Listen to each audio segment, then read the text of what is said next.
चलिए तो हम लोग स्टार्ट करते हैं, है ना।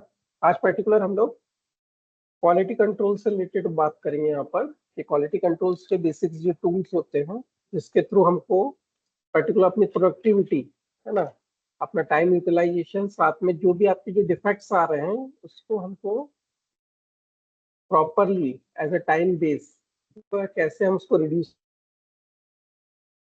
करेंगे। क्वालिटी डिपार्टमेंट में जब से वर्क कर रहे हैं तो हमारे पास जो भी डाटा आते हैं, जो भी आपके पास जो कैलकुलेशंस होते हैं वो आइदर टाइम बेस्ड होते हैं, ठीक है ना, कि जैसे कि प्रोडक्शन में अगर कोई चीज का अगर हो रहा है तो वो as per the time period कितना उसका प्रोडक्शन हो रहा है, कितना उसमें से आपका रिजेक्शन से या फिर रिव्यू आप जो रिवर्क कर रहे हैं, तो आप बेसिक जो हमारा एम होता है वो होता है कि we have to increase the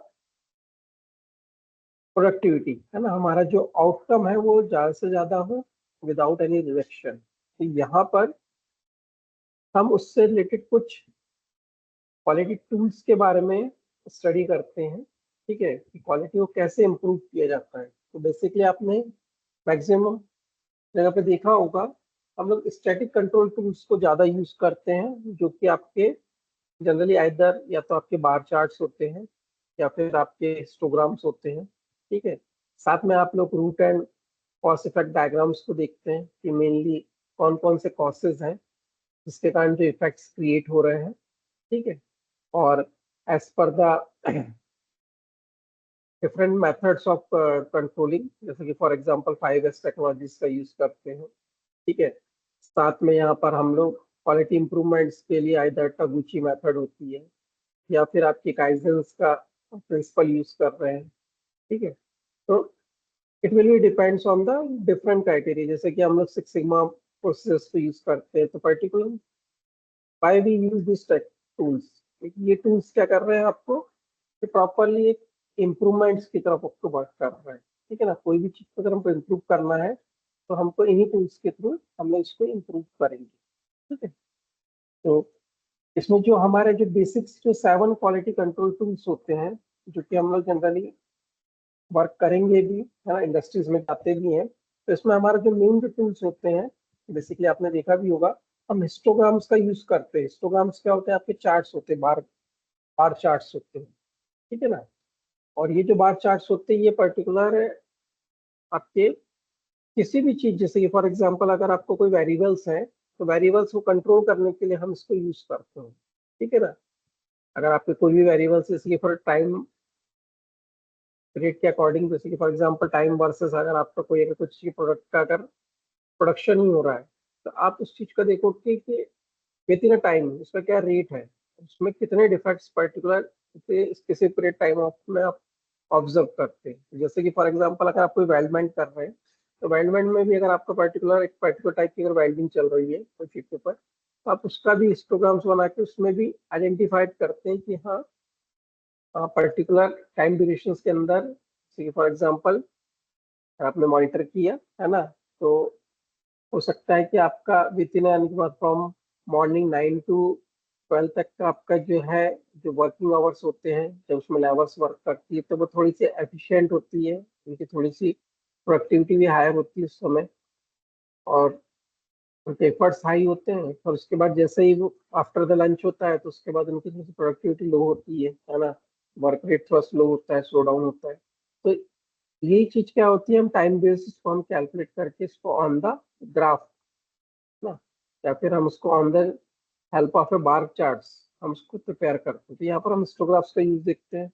कुछ हमारे पास पैरोटी चार्ट्स भी होते हैं, है ना। पैरोटी चार्ट्स आपके generally simple cause and effect diagrams की तरह ही वर्क करता है ये, है ना, कि आपके कॉसेस क्या है और उससे क्या इफेक्ट्स क्रिएट हो रही है, ठीक है।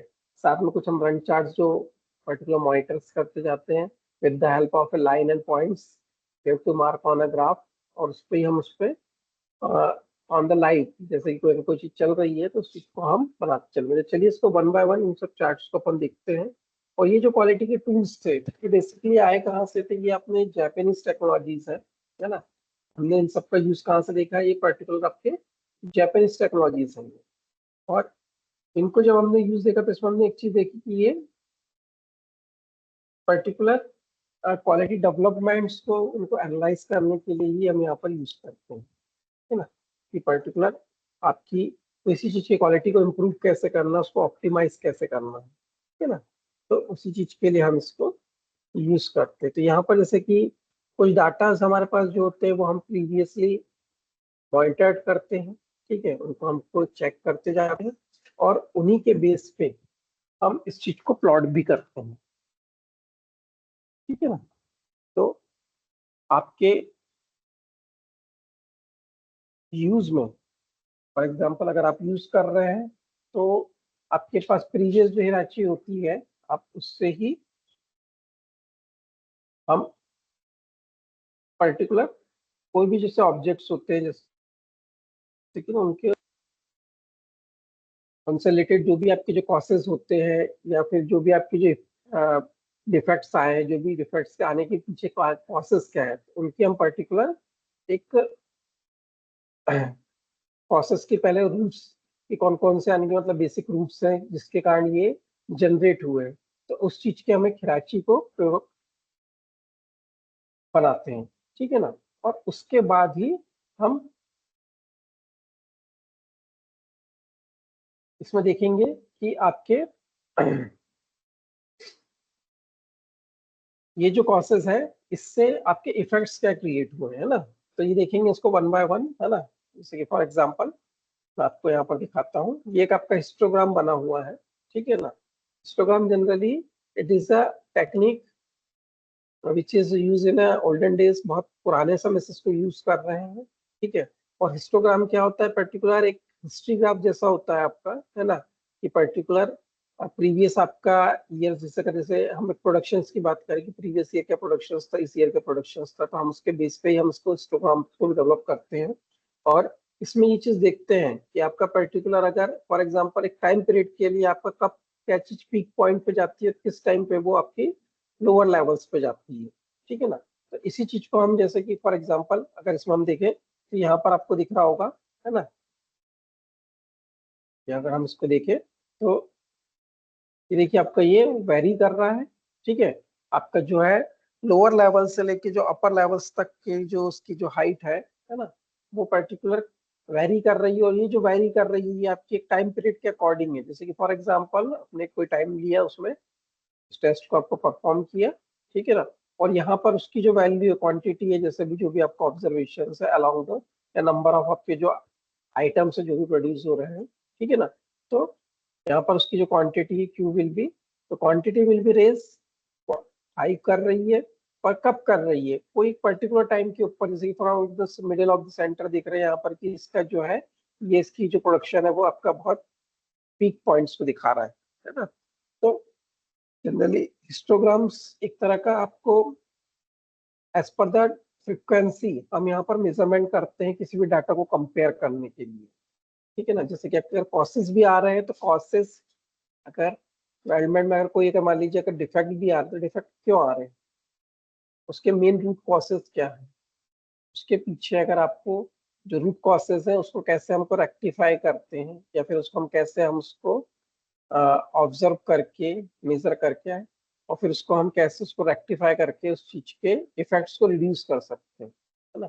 तो मेन जो उसके जो कॉसेज हैं, उसके जो रीजंस हैं, उस चीज को हम पहले इसमें एनालाइज करते हैं, ठीक है। हम उस चीज को हम एनालाइज करेंगे।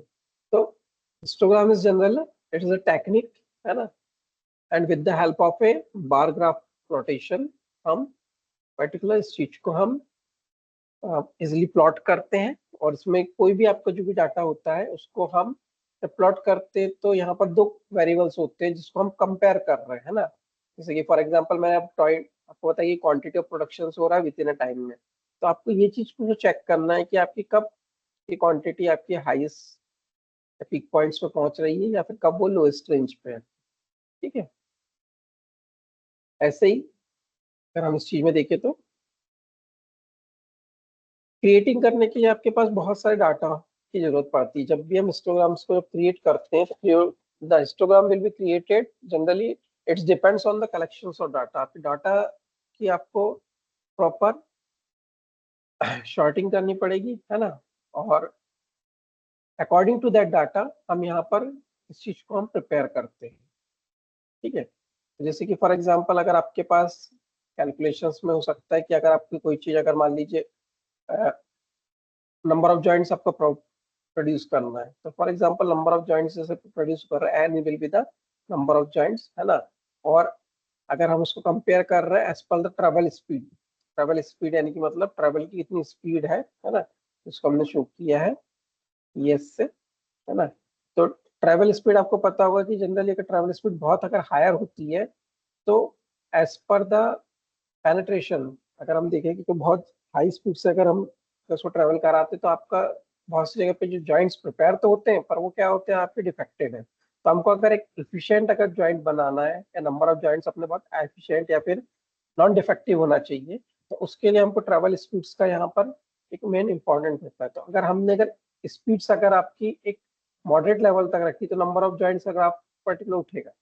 और अगर इसी चीज को अगर हमने अगर बहुत हाई करने की कोशिश करी तो हो सकता है कि नंबर ऑफ जॉइंट धीरे धीरे करके आपके फेलियर्स की तरफ भी जाए और ये मैच्योरिटी लेवल से हो कि ये आपका डाउनफॉल भी करे, है ना। तो ये चीज अगर हम लोग ग्राफ अगर पैराग्राफ में अगर उसमें देखेंगे तो हो सकता है कि आपका मॉडरेट लेवल ऑफ जो उसमें पीरियड में रहेगा तो आपका जो होगा वो पैराग्राफ से एकदम स्टेशनरी लाइंस दिखाएगा। पर हो सकता है कि अगर ये चीज अगर आपने ज्यादा अगर इंक्रीज करने की कोशिश करी या कम करने की कोशिश करी तो ये हो सकता है कि अपने पीक लेवल लो लेवल्स पे ये शो करेगा। तो हिस्टोग्राफ में हम यहाँ पर अलग अलग टाइप्स की आपके जो वेरिएबल्स होते हैं डाटा जो होते हैं उसको हम कलेक्ट करके हम यहीं पर अ, अपने प्रोडक्शंस की, है ना, उसकी क्वालिटी को इम्प्रूव करते हैं। ठीक है ना। एंड दिस डाटा आर, ये जो वेरिएबल्स होते हैं ये एक दूसरे के इंडिपेंडेंट भी होते हैं और साथ में डिपेंडेंट वेरिएबल्स भी होते हैं। ठीक है, आप अगर इनको अगर ग्रुपिंग में देखिए तो फॉर एग्जांपल कुछ डाटा ऐसे होते हैं जो एक दूसरे के ऊपर आपके ऊपर डिपेंडेंट होंगे और कुछ इसमें से ऐसे डाटा भी होते हैं जो आपके वेरिएबल्स होते हैं वो एक दूसरे से इंडिपेंडेंट होते हैं। जैसे कि फॉर एग्जांपल अगर हम बोले अगर प्लेट की थिकनेस बोली जाती है, प्लेट की थिकनेस को अगर हम लोग का एज लेते हैं और आपका पर्टिकुलर मटेरियल का जो वेल्डिंग की जो स्पीड है जो उसका टाइम ट्रेवल है, तो यहाँ पर अगर हम लोग का टाइम ट्रेवल से अगर थिकनेस के अकॉर्डिंग देख रहे हैं तो ये दोनों डाटा एक दूसरे के डिपेंडेंट है। क्योंकि क्या है कि अगर थिकनेस अगर ज्यादा है तो आपकी ट्रेवल स्पीड हर समय एक मॉडरेट लेवल पे होगी। अगर मान लीजिए ज्यादा बढ़ता है तो उसको पेनिट्रेशन टाइम उसको ज्यादा लगेगा, करंट का इनपुट ज्यादा होगा, वोल्टेज वेरिएबल्स इनपुट ज्यादा होगा। और अगर इसी चीज में अगर हम दूसरी चीज को जैसे कि फॉर एग्जांपल जैसे कि एटमॉस्फेरिक टेम्परेचर्स की बात करें या फिर अदर कोई पैरामीटर्स की बात करें तो वो चीज उस पर इतना इफेक्ट नहीं है उसका, या फिर हम उसकी लाइट की सेंसिटिविटी की बात करें तो वो चीज पे इतना इफेक्ट नहीं डालेगा। ठीक है ना। तो कुछ वेरिएबल्स ऐसे होते हैं कि जो ऑपरेशंस में एक दूसरे के ऊपर डिपेंडेंसी शो करते हैं। तो हिस्टोग्राम भी जनरली ऐसे डिपेंडेंट डाटा के बीच में आपको एक कोरिलेशंस को क्रिएट करता है। और कॉसेस जो होते हैं, जितने भी जो भी कॉसेस होते हैं उसी चीज को हम रेक्टिव मतलब उसको ही हम आइडेंटिफाइड करते हैं और उसी से जो भी आपके इफेक्ट्स होते हैं उसको रेक्टिफाई करते जाते हैं धीरे धीरे। ठीक है ना। ठीक, ऐसे ही इसी में अगर हम इसका अगर एडवांस अगर देखें तो आपके पास हिस्टोग्राम के अलावा हमारे पास इसका ही थोड़ा सा मॉडरेट फॉर्म होता है जिसको हम बोलते हैं, जैसे कि यहाँ पर देखिएगा आप हिस्टोग्राम में दिखाया गया कि 30 पीपल्स की हाइट कंपेयर की गई है। तो पर्टिकुलर 30 पीपल्स में जैसे कि दिख रहा है कि इसमें 139.5 सेंटीमीटर्स के हो सकते हैं। इसमें जैसे दिख रहा है कि 6 पीपल्स विल बी राइजेस, है ना, और 149 तक की अगर हाइट तक अगर अपन जाते हैं 149 से 150 है। तो ये कंपैरिजन हो रहा है हाइट वर्सेस फ्रीक्वेंसी, मतलब इतने से इतना मतलब यही चीज हम लोग अपने प्रोडक्शंस में भी कंपैरिजंस के लिए यूज करते हैं कि आपके पर्टिकुलर इफेक्ट्स आने के कॉसेस क्या है। और अगर ये कॉसेस है तो जैसे कि ट्रैवल स्पीड्स की बात करें तो ट्रैवल स्पीड से क्या इफेक्ट आ रहा है या फिर आपके वोल्टेज और करंट से क्या चीज पे डिफेक्ट्स आ रहा है, यही चीज को हम कर इसमें प्रोडक्शंस में इसको कंपेयर करते हैं। ठीक है ना। और क्वालिटी का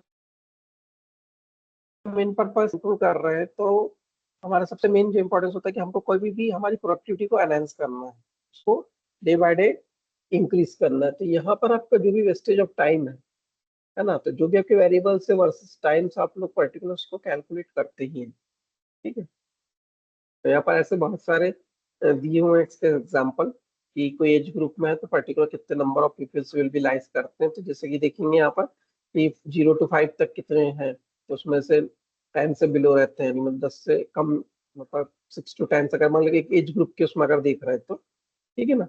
तो ये पर्टिकुलर आपको एक चीज शो देता है कि हाउ मच द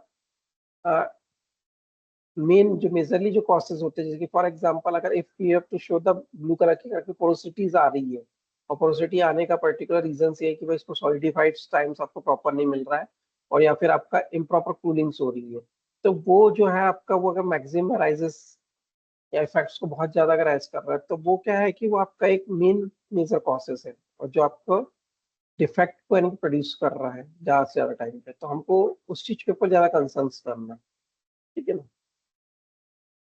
ऐसे यहाँ पर एग्जाम रिजल्ट से रिलेटेड तो बताया, तो आपके कुछ कुछ एग्जांपल्स दिए हुए हैं, तो एक पर्टिकुलर कंपैरिजन सी है ना।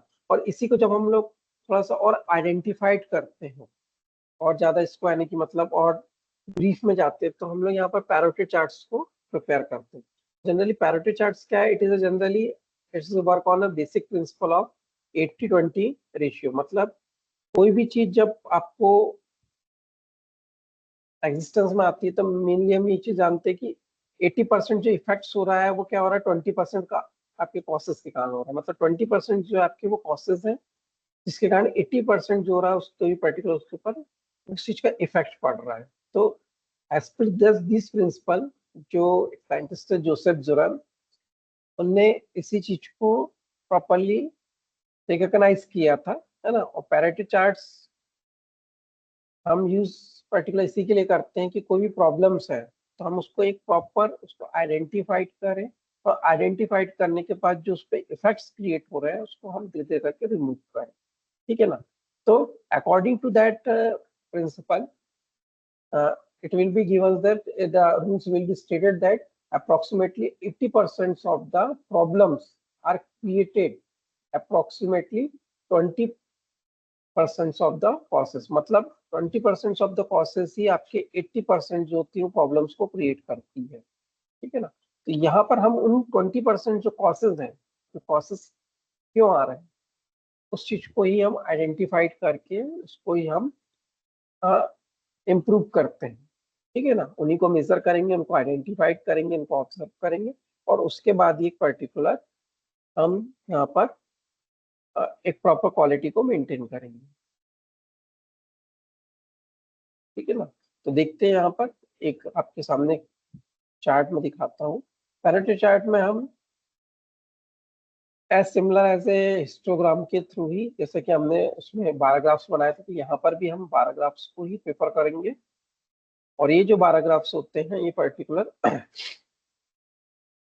आपके जो प्रोसेस जो आप लोग फॉलो कर रहे हैं उन्हीं में जो आपके जो इफेक्ट्स आ रहे हैं, या फिर जो भी आपके डिफेक्ट्स आ रहे हैं उसमें से फॉर एग्जांपल आपके हमने बोला कि कुछ इंटरनल डिफेक्ट्स क्रिएट हो रहे थे। इंटरनल डिफेक्ट से मेन प्रोसेस क्या है कि भाई सॉलिडिफिकेशन रिस्पॉन्स ट्रेंड नहीं है, या फिर आपका आपने प्रॉपर पेनिट्रेशंस यानी मतलब प्रॉपर करंट या वोल्टेज मेंटेन नहीं है ना, या फिर आपकी आर्क लेंथ टू शॉर्ट है, ठीक है, या फिर आपका जो आपका इलेक्ट्रोड का जो एंगल है वो आपका प्रॉपरली मेंटेन नहीं है, या फिर आपके वर्क को जो आपने प्रॉपरली होल्ड नहीं किया। तो ये जितने भी जो भी कॉसेस है और उनसे जो डिफेक्ट्स आ रहे हैं प्रोसेस के अंदर, उसको वन बाय वन हम इसमें यहाँ पर with the help of the histograms का भी यूज होता है, और यही डाटा का कलेक्शन करके हम इसको प्लॉट करते हैं, ठीक है ना। तो यहाँ पर देखिए कि एग्जांपल्स दिखाता हूँ मैं आपको। यहाँ पर हम with the help of a line and point diagrams इस चीज को शो करते हैं, और साथ में यहाँ पर हमारे पास हिस्टोग्राम्स के जो बार चार्ट्स होते हैं उसको भी हम यूज करेंगे, ठीक है ना। जैसे कि यहाँ पर दिख रहा है कि एक पर्टिकुलर ऑर्गेनाइजेशंस में दिखाया गया कि एक अनसेटिस्फैक्टरी कस्टमर सर्विसेज क्यों होती है ना। अगर किसी उसमें देखे कि भाई कस्टमर सर्विस क्यों एंड मतलब कस्टमर आपका अनसेटिस्फाइड है, तो पर्टिकुलर जो कॉसेस जो होते हैं वो क्या होते हैं आपके, जैसे कि फॉर एग्जांपल यहाँ पर दिया हो कि लैक ऑफ ट्रेनिंग। अगर हमने प्रॉपरली ट्रेनिंग नहीं दी है अगर अपने एम्प्लॉयज को, तो हो सकता है कि आप जो एंड क्लाइंट्स हैं वो उसको प्रॉपरली सेटिस्फाइड नहीं कर रहा है, तो उसके जो चांसेस लिखे ने लिखा बताया कि भाई 55% विल बी बेसिक जो रीजंस होता है उसके पीछे वो क्या होता है कि लैक ऑफ ट्रेनिंग के कारण ही जनरली राइज होते हैं। ठीक है, ऐसे ही अगर हमने प्रॉपर अगर वेजेस नहीं पे किए, जैसे कि अगर किसी वर्कर्स को अगर आप लोग प्रॉपरली अगर वेजेस नहीं देते हैं, है ना, उसको इनएक्यूरेट वेजेस देते हैं एज पर देयर वर्क, आप उससे काम ले रहे हैं 12 घंटे का और उसको 8 घंटे की भी अगर प्रॉपर वेजेस अगर प्रॉपरली प्रोवाइड कर रहे हैं, तो वो क्या करेगा, वो एक बेमन से काम करता है ना। It will be not work for a proper mind, उसका माइंड सेट नहीं होता, it will be work as a negative mind. यहाँ पर जब नेगेटिव माइंड से वो अगर वर्क कर रहा है तो क्या हो रहा है, आपके आपका जो क्लाइंट है वो भी अनसेटिस्फाइड, क्योंकि क्योंकि उसके थ्रू जो बना हुआ जो प्रोडक्ट्स है वो भी आपका वो पर्टिकुलर प्रॉपर रिजल्ट्स नहीं दे रहा है। यानी मतलब उसमें अगर मान लीजिए कोई डिफेक्ट्स आ रहे हैं तो वो कुछ इस कारण के कारण, आपके पर्टिकुलर इनएक्यूरेट पे के कारण वो राइज कर रहे हैं। ठीक है ना। साथ में अगर आपका कम्युनिकेशन अगर प्रॉपर नहीं है, for example if the supervisor और जो नीचे के जो आपके जो लेबर्स होते हैं, लेबर्स और जो सुपरवाइजर्स का जो कम्युनिकेशन होता है ना, अगर वो प्रॉपर नहीं है, ठीक है, और अगर उनका अगर प्रॉपर अगर रिले नहीं हो रहा है, तो आपने देखा होगा बहुत जगह पे अगर हम काम किसी से कुछ करवाना भी चाह रहे हैं तो वो प्रॉपर काम वर्क नहीं होता है ना। क्योंकि क्या होता है, फ्लॉप कम्युनिकेशन के कारण क्या होता है, काम तो वो करते हैं पर वो एक प्रॉपर उसको जो प्रॉपर जो रिजल्ट आना चाहिए वो उतने तक उसको अचीव नहीं करते हैं। वो जस्ट उनका इंटेंशन ये होता है कि हमको बस सिर्फ वर्क कंप्लीट करना है ना। तो यहाँ पर उसके पीछे का जो रीजंस होता है वो आपका जो कम्युनिकेशन जो होती है ना, वो मिसबिहेवियर्स और मिसकम्युनिकेशंस के कारण ही ये कुछ ऐसी कुछ कंडीशंस राइज होती है। ठीक है। अब कई बार जब हम हाई ज्यादा वर्क बढ़ा देते हैं, ठीक है, हमको ज्यादा टर्नओवर चाहिए रहता है या फिर ज्यादा आपको आउटपुट्स चाहिए है, तो अगर आपका पर्टिकुलर जो भी आपके वर्कर्स जो वर्क कर रहे हैं, अगर वो प्रॉपरली उस चीज को, उस वर्क प्रेशर्स को अगर हैंडल नहीं कर रहे हैं, और अगर उनमें अगर हो रहा है कि भाई एक्सेस ऑफ वर्क के कारण हो सकता है कि वो लैगिंग कर रहे हो और वर्क में आपके कुछ डिस्टरबेंस क्रिएट हो रहा हो, जैसे कि फॉर एग्जांपल आप कंटिन्यूअसली अगर वर्क करते तो होता है कि एक समय के बाद आपको आफ्टर द 12 ईयर्स आपको टायर्डनेस लगने लग जाती है। तो अगर आप हाई टारगेट अगर अचीव करने के लिए अगर कोशिश कर रहे हैं तो आपके पास सफिशिएंट स्टाफ होना चाहिए और वो भी ऐसा होना चाहिए कि वो इंटरचेंजेबल होना चाहिए। ठीक है ना, उनकी शिफ्टिंग जो होना चाहिए वो प्रॉपरली चेंज होना चाहिए। इसके कारण भी आपका क्या हो रहा है, पर्टिकुलर डिफेक्ट्स या फिर जो भी आपका अनसेटिस्फैक्टरी जो सर्विसेज हो रही है वो भी राइज कर रहा है। ठीक है ना। देख रहे हैं यहाँ पर जैसे कि 5% of the reason behind this जो इफेक्ट जो क्रिएट कर रहा है वो कि उसका कॉसेस का कारण क्या है, आपका हाई टर्नओवर। ठीक है। दूसरी बात, अगर आपका प्रॉपरली अगर सपोर्ट नहीं मिलता है चैनल को, for example you have to want to the right time, अगर राइट सोर्सेस अगर आपको प्रोवाइड नहीं किए जाए या फिर मैनेजरियल सपोर्ट्स नहीं मिलता है कोई वर्क को, या प्रॉपर मैनेजमेंट नहीं होता है, तो भी पर्टिकुलर इफेक्ट्स आएंगे, आपके वर्क जो होगा वो आपका डेटोरेट होगा। ठीक है ना। तो इस चीज को भी हम इसमें देखते हैं, है ना। तो यहाँ पर हमने क्या किया है कि presents by which percentage this work will be, हम मॉनिटर कर रहे हैं। और यहाँ पर हमने जो लाइन डायग्राम से जो यूट्यूब पर शो किया है, ये आपका क्या है, एग्जिस्टेंस कि कितने परसेंट आपका ये चांसेस होते हैं, है ना, एज पर दियर चांसेस। तो चांसेस अगर हम लोग देख रहे हैं तो आप किसी भी ऑर्गेनाइजेशन में जाए तो वहां पर सेटिस्फाइड जो रेट जो होता है, सेटिस्फेक्शन जो रेट होता है वो कम ही होता है, अनसेटिस्फेक्शन रेट ज्यादा होते हैं। ठीक है ना। साथ में मिसकम्युनिकेशन खासकर मैकेनिकल इंडस्ट्रीज में ज्यादा होते हैं, क्योंकि अगर आपका वर्क कर ऑर्डर अगर कंप्लीट नहीं होगा टाइम पे, तो आपको जो होता है फॉल्स ऑफ कम्युनिकेशन या एब्यूज लैंग्वेज का ज्यादातर यूज होता ही है। यहाँ पर देख रहे हैं उसका प्रेजेंस जो होता है वो आपका वो हायर ही है। ठीक है ना। तो ये पर्टिकुलर ये जो पैरेटो चार्ट है, ये आपको पर्टिकुलर इसी चीज को शो करता है कि how much the causes, how much the main causes behind the problem, है ना। तो प्रॉब्लम अगर हो रही है तो उसके मेन कॉसेस क्या है और उनसे इफेक्ट्स कितने आ रहा है, यानी कितने प्रेजेंस में आपका इफेक्ट जनरली प्रोड्यूस हो रहा है। जैसे कि अगर 100% ऑफ द, अगर हम किसी प्रॉब्लम्स को फेस कर रहे हैं तो इसमें देख रहे हैं कि आपका मैक्सिमम जो हो रहा है वो कॉसेस हो रहा है आपको लैक ऑफ ट्रेनिंग के कारण। अगर हम प्रॉपरली अगर ट्रेनिंग में प्रोवाइड नहीं करते हैं तो आपकी लैगिंग होगी, ठीक है ना। ऐसे ही यहाँ पर देखेंगे, अगर एक और आपके इसमें चार्ट बनाया गया है, लेट अराइवल्स का कंडीशंस क्या होती है।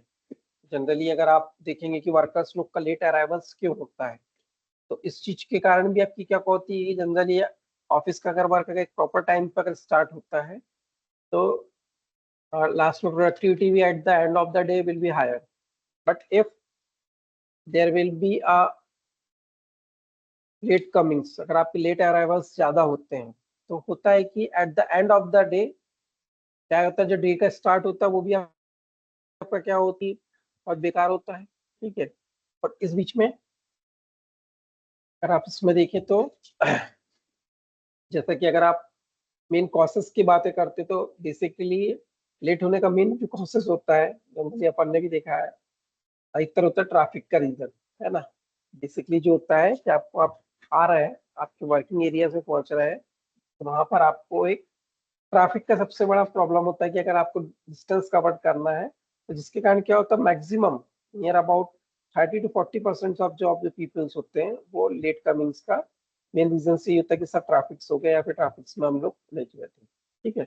ऐसे ही नेक्स्ट जो रीजन होता है वो होता है कि पर्टिकुलर अगर फॉर एग्जाम्पल अगर घर में किसी को हॉस्पिटलिटी देना है, या फिर आपके घर में कोई अगर पेशेंट्स है, या फिर होता है ना, कि किसी की केयर करना है, हेल्थ, है ना, गुड हेल्थ के लिए अगर करना है, तो अधिकतर बेसिकली आदमी अपने पहले फैमिलीज को डिवोट करता है, फिर देन वो वर्क के ऊपर इंटेंशन पे करता है। तो यहाँ पर चाइल्ड केयर के रिलेटेड भी प्रॉब्लम्स आती है। दूसरी बात है, कोई पब्लिक ट्रांसपोर्ट के थ्रू आ रहा है, पब्लिक ट्रांसपोर्ट में भी पर्टिकुलर कोई टाइम ड्यूरेशन नहीं होता। अगर if there will be an a crowd, अगर आपको सड़क पर क्राउड्स रहता है ना, ज्यादा अगर आपका रश होती है, तो there will be chances of later आए, है ना, आप लेट ही पहुंचेंगे।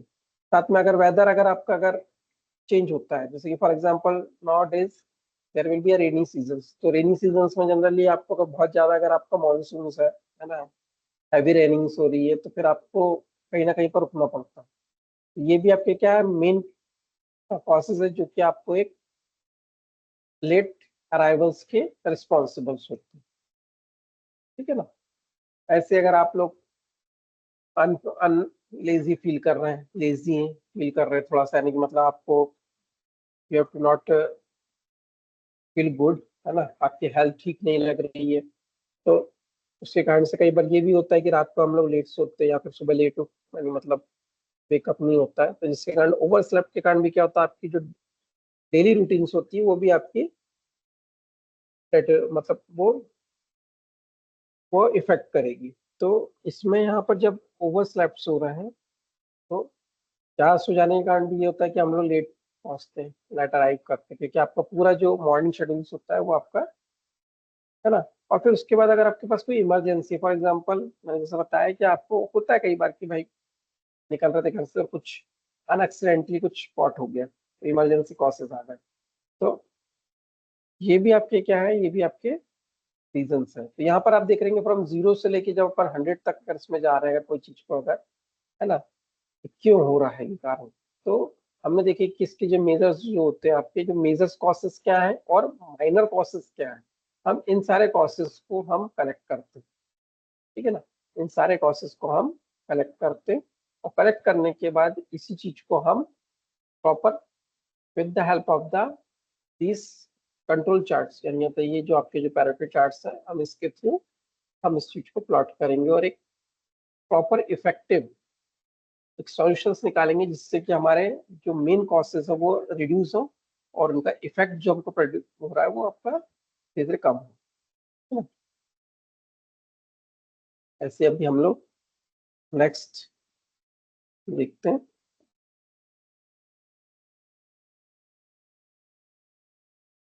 नेक्स्ट जो आपका जो मेन जो टूल होता है वो होता है आपका कॉज एंड इफेक्ट डायग्राम।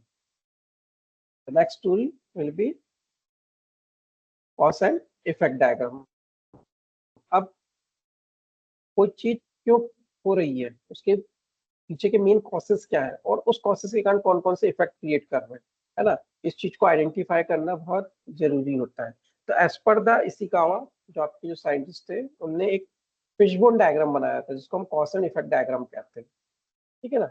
इसमें हम किसी भी चीज में, जैसे फॉर एग्जांपल अभी हम प्रोडक्शंस कर रहे हैं, वेल्डमेंट का प्रोडक्शन दे रहे हैं, तो वेल्डमेंट्स के अंदर आपके जो डिफेक्ट्स अराइज हो रहे हैं उसके पीछे के जो मेन कॉसेज हैं, तो हम उसको क्या कहते हैं, स्टेप बाय स्टेप जो मेन मेन कॉसेज होते हैं जिसके कारण ये चीज हो सकती है, उनको step by step, one by one हम लोग पहले नोट डाउन करते हैं।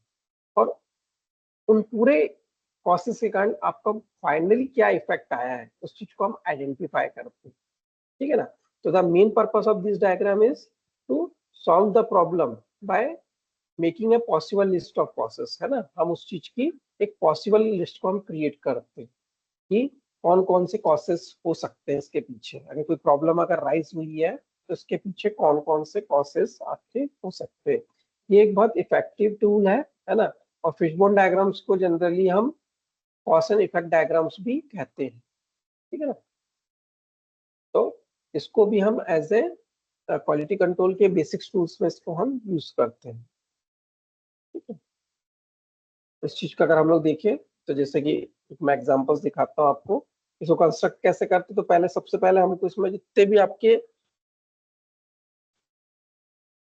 हैं उसको फर्स्ट क्लियरिफाई करना पड़ेगा, उसको आइडेंटिफाई करना पड़ेगा, और उससे जो इफेक्ट्स जो क्रिएट हो रहे हैं उस चीज को हम पहले नोट डाउन करेंगे। ठीक है ना। तो जैसे कि यहाँ पर दिख रहा है ना, हम first we have to identify and then define the problem. पहले हम प्रॉब्लम्स को डिफाइन करेंगे और जो इफेक्ट्स आ रहे हैं उस चीज को हम मॉनिटर करेंगे। Then causes must be identified, है ना। हम उससे रिलेटेड उसके जितने भी कॉसेस होंगे उस कॉसेस को हम प्रॉपरली उसको नोट डाउन करेंगे। ठीक है। आफ्टर दैट जब हमने आइडेंटिफाई कर दी कि कौन कौन से ब्रॉड एरियाज हैं, मेन ब्रॉड एरियाज कौन कौन से हैं, है ना। जैसे कि आपको पता चल गया कि भाई आपके जो ब्रॉड एरियाज है जो उस प्रोसेस को या उस इफेक्ट्स को क्रिएट कर रहे हैं, तो हम उसको आइडेंटिफाइड करके शॉर्ट लिस्ट करेंगे, क्योंकि कुछ कॉसेस जो होते हैं जिनका इफेक्ट जो होता है बहुत मिनिमम लेवल पे होता है, बहुत लो लेवल पे होता है। तो अगर हम उसको रेक्टिफाई कर सकते हैं या फिर उस पर अगर हमारा ज्यादा अगर अटेंशन ज़्यादा जरूरी नहीं है, तो हम उसको धीरे धीरे करके अपने लिस्ट से क्या करते हैं, क्लियर आउट करते जाते हैं। ठीक है। और साथ में अगर हमारा कोई सॉल्यूशन अगर मिलते जाता है तो हम उससे हटाएंगे अपनी लिस्ट से। ठीक है ना। फिर उसके बाद एक डायग्राम्स को जब हम लोग प्रिपेयर करते हैं तो डायग्राम्स का मेन पर्पस यही होता है, जो आपका जो फिशबोन डायग्राम का है, हमको इवेल्युएट करना है कि बेसिकली अगर कोई चीज अगर इफेक्ट प्रोड्यूस हो रहा है तो उसका मेजर कॉसेस किसके कारण हो रहा है। तो मेजर जो है, मेजर जो एरिया है, उस चीज को हम इफेक्ट को हम पहले पढ़ेंगे कि मेजर क्यों आ रहा है ये, है ना। आपका मेजर इफेक्ट क्यों आ रहा है, तो उस चीज को हमको देखना है। First we have to identify this broad area. Broad area को आइडेंटिफाई करेंगे। ठीक है।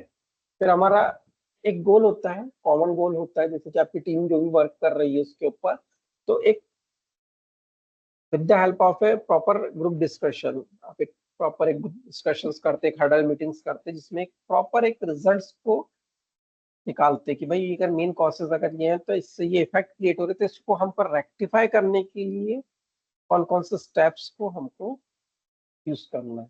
ठीक है। तो हम उन स्टेप्स के ऊपर फिर वर्क करना स्टार्ट करते हैं। ठीक है। तो फाइनल प्रोडक्ट जब भी आपका कोई भी अगर प्रिपेयर होता है तो उसकी फाइनल स्टेज तक आते आते तक उसकी जब लॉन्चिंग जब तक की नहीं होती उसके बीच में उसके बहुत सारे करेक्शंस होते हैं। ठीक है ना। और इन्हीं सब करेक्शंस को हम पर्टिकुलर अलग अलग सेगमेंट्स में डिवाइड करते हैं। जैसे कि फॉर एग्जांपल अगर आपको मशीन से अगर कोई अगर डिफेक्ट्स अगर कोई क्रिएट हो रहा है तो अपन जैसे कि यहाँ पर 6 M जो दिए हुए हैं, है ना, इसमें आपके मैन, मशीन, मेथड, है ना, मटेरियल, अगर उससे रिलेटेड कोई मेजरमेंट्स है, और अगर कोई नेचर बाय नेचर अगर कोई चीज अगर कोई हियरार्चिकल अगर कुछ चीज हमको जानना है या उससे रिलेटेड कोई चीज अगर ऐसे कोई फैक्ट्स है जो कि हमको यूज करना है, तो हम उस चीज को भी आइडेंटिफाई करते हैं। तो यहाँ पर हमने क्या करा, अलग अलग कैटेगराइज कर दिए कि मशीन से रिलेटेड आपके कॉसेस क्या है, या हमको इस सेगमेंट में क्या वर्क करना है, मेथड से रिलेटेड है, प्रोसीजर से रिलेटेड कोई चेंजेस है क्या, तो उस चीज के ऊपर क्या वर्क करना है। ठीक है, क्योंकि कई बार होता है कि हमारी प्रोसेस जो होती है, प्रोसीजर्स जो होती है वही प्रॉपर नहीं होती है ना। हम जो होते हैं प्रोसीजर्स होती है वो प्रॉपर नहीं होती है, तो प्रोसीजर अगर प्रॉपर नहीं होगी तो हो सकता है कि आपको कुछ ना कुछ उसमें इफेक्ट देखने को मिलेगा, है ना। दूसरी बात, अगर मटेरियल्स में अगर अगर आपको प्रॉपरली का नॉलेज नहीं है और अगर आप कोई प्रोडक्शन में कोई वर्क कर रहे हैं तो अप्रोप्रिएट मटेरियल ना होने के कारण क्या होता है, आपके रिजल्ट गलत आते हैं। तो जब ड्यूरिंग द टेस्टिंग आपका क्या होता है, आपको पहले उस चीज के लिए कोई हियरार्चिकल्स जो आपके जो होते हैं, पुराने जो डेटास होते हैं, है ना, उस चीज को आपको कलेक्ट करना है, पुराने डेटा को आपको कलेक्ट करना है ना। तो डाटा कलेक्शन बहुत जरूरी होता है इसमें, और कुछ हम लोग रेफरेंस केस स्टडीज को भी हम यहाँ पर प्रेफर करते हैं। ठीक है, तो और अगर बाय नेचर अगर आप उस चीज से रिलेटेड अगर पहले अगर कोई चीज का अगर वर्क हुआ है आपका और अगर आपको ऐसे कुछ डिफेक्ट दिखे हैं तो उस चीज को आप आइडेंटिफाई, अगर उसमें केस में अगर आप वर्क ऑर्डर में अगर यूज कर रहे हैं तो उसको पहले ही मेंशन करें।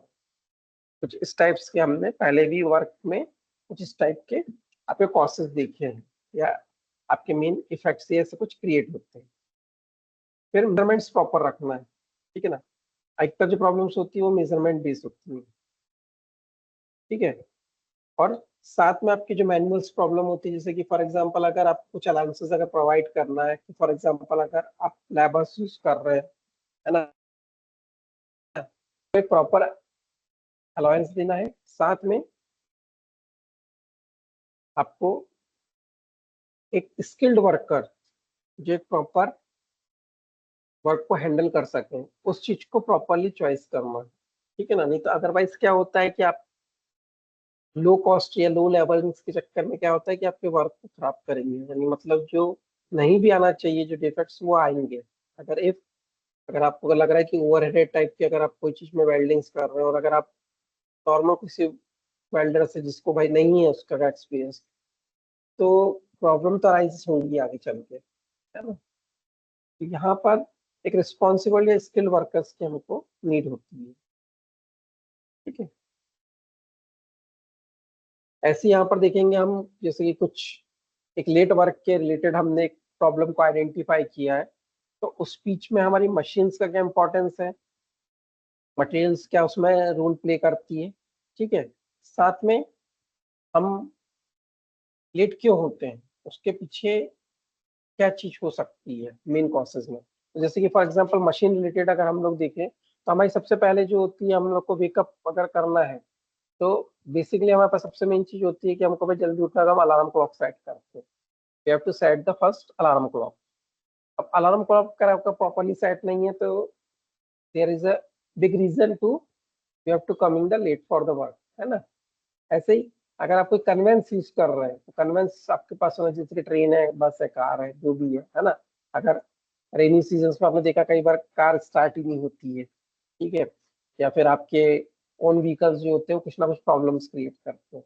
अगर आप ट्रेन से अगर मान लीजिए कन्वे लेते हैं जैसे मेट्रो वेट्रो का, तो हो सकता है कि आप जा रहे हो वहां तक आपको कन्वेंस ही नहीं मिल रहा हो, तब if your house will be too far from the station, at that conditions it will be not easy to arrive the your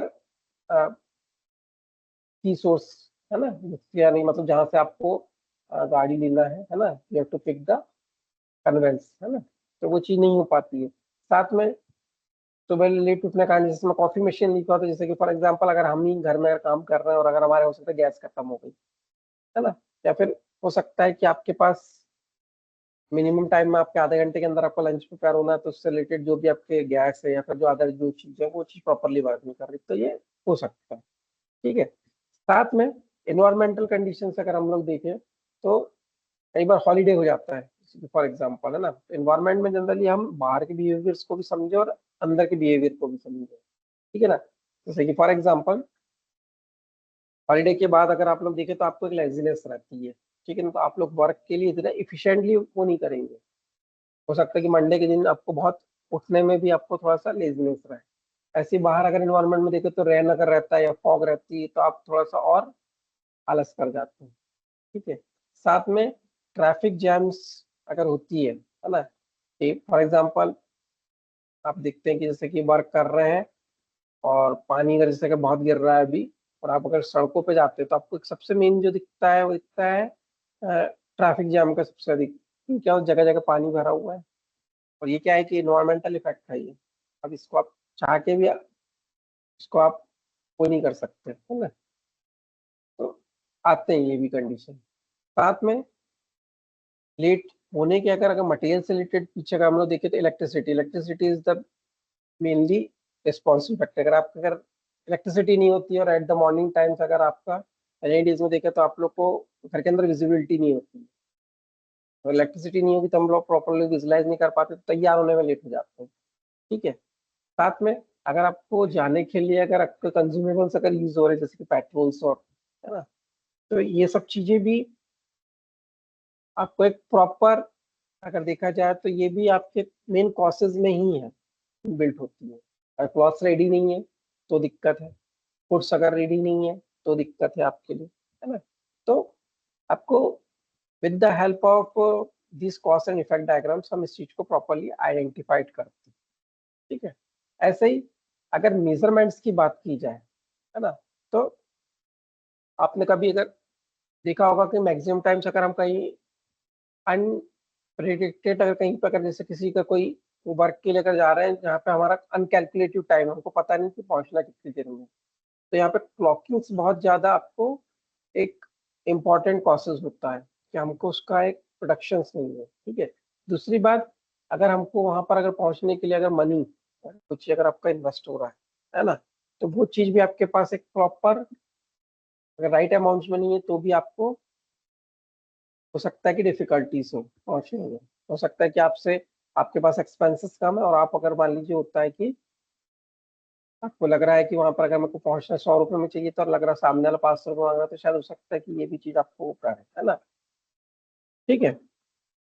साथ में अगर कुछ मेथड्स की अगर बात की जाए तो अगर अपन ने मेथड्स में अगर जैसे कि फॉर एग्जांपल अगर हमने अलार्म क्लॉक्स को अगर प्रॉपरली अगर शेड्यूल नहीं किया है, तो ये हमारे रॉन्ग प्रोसीजर्स है ना। उठने के लिए सुबह वॉकिंग टाइम जो है आपका जो है ना, वेकिंग टाइम साहब अगर आप लोग प्रॉपरली अगर आपको पता है कि भाई ये मॉर्निंग में अगर एएम है और नाइट में पीएम, तो कई बार ये भी होता है कि हम 6 AM की जगह 6 PM में कर देते हैं, है ना। तो ये भी चीज क्या है कि मेन कॉसेज है रिस्पॉन्सिबल्स के लिए लेट होने के लिए। ठीक है।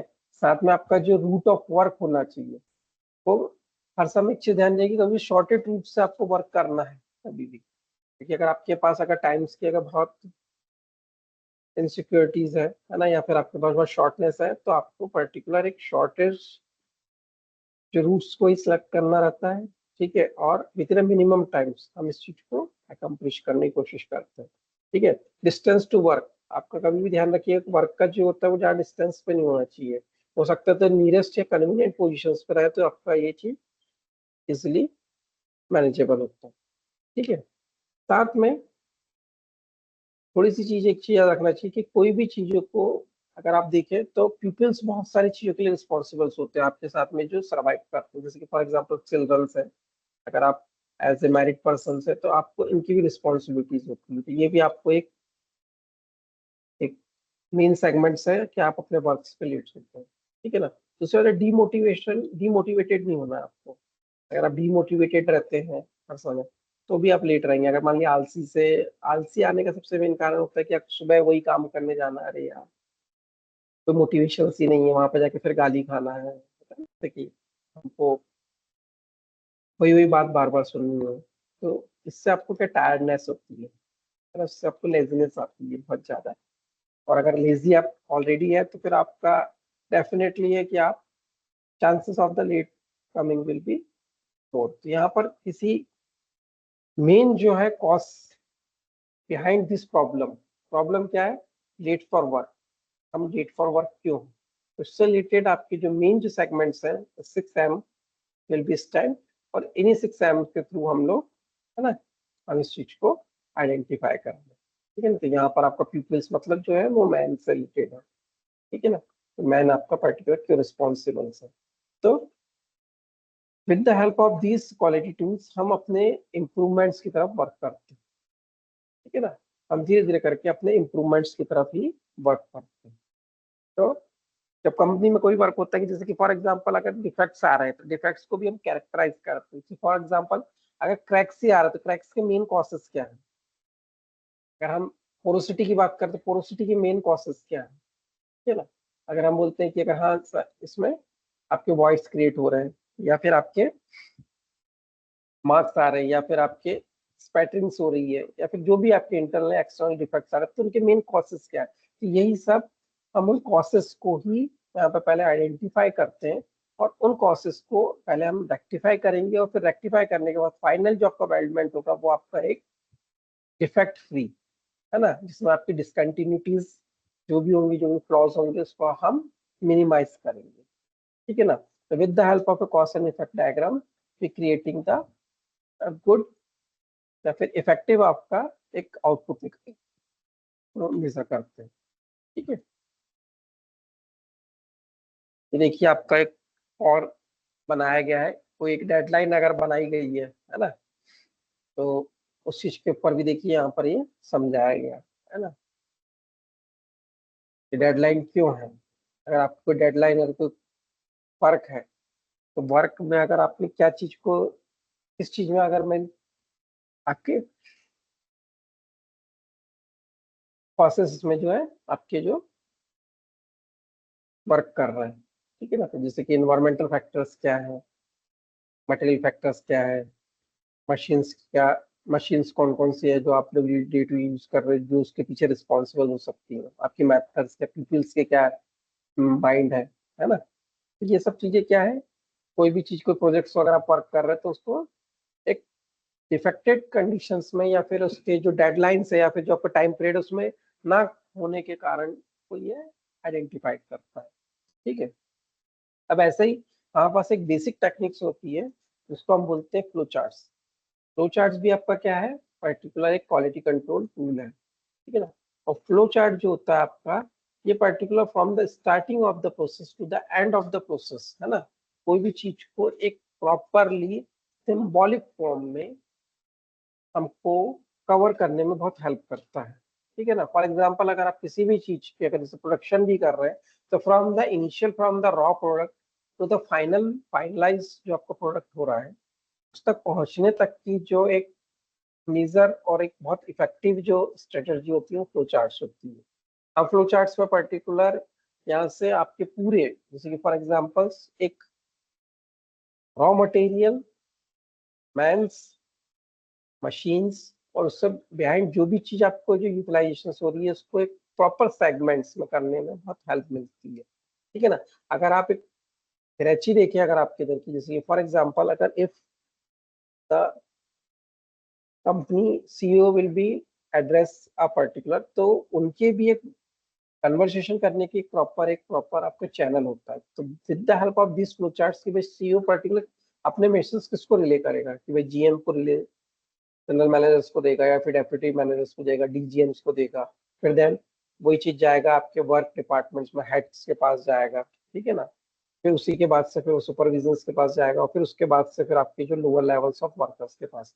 तो ये जो फ्लो चार्ट्स होते हैं ये properly step by steps all the process will be properly monitored, इसमें एक प्रॉपर मॉनिटरिंग होती है, ठीक है ना। तो हम फ्लो चार्ट्स का जनरली यूज करते हैं और अभी भी इसका एग्जिस्टेंस है ना। आपके बहुत से वर्क्स जब आप लोग प्रेजेंटेशन में समझाते हैं तो हम फ्लो चार्ट्स को ही क्रिएट करते हैं और इससे हम बहुत से लोग फेमिलियर्स भी हैं, है ना। इसके प्रॉपर सिंबॉलिक स्पोर्ट्स होते हैं कि ऑपरेशंस हो रहा है तो ऑपरेशंस के क्या सिंबल्स है फ्लो चार्ट्स में, या रेक्टेंगुलर ब्लॉक बनाते क्यों बनाया गया रेक्टेंगुलर ब्लॉक, कोई चीज अगर आपका पर्टिकुलर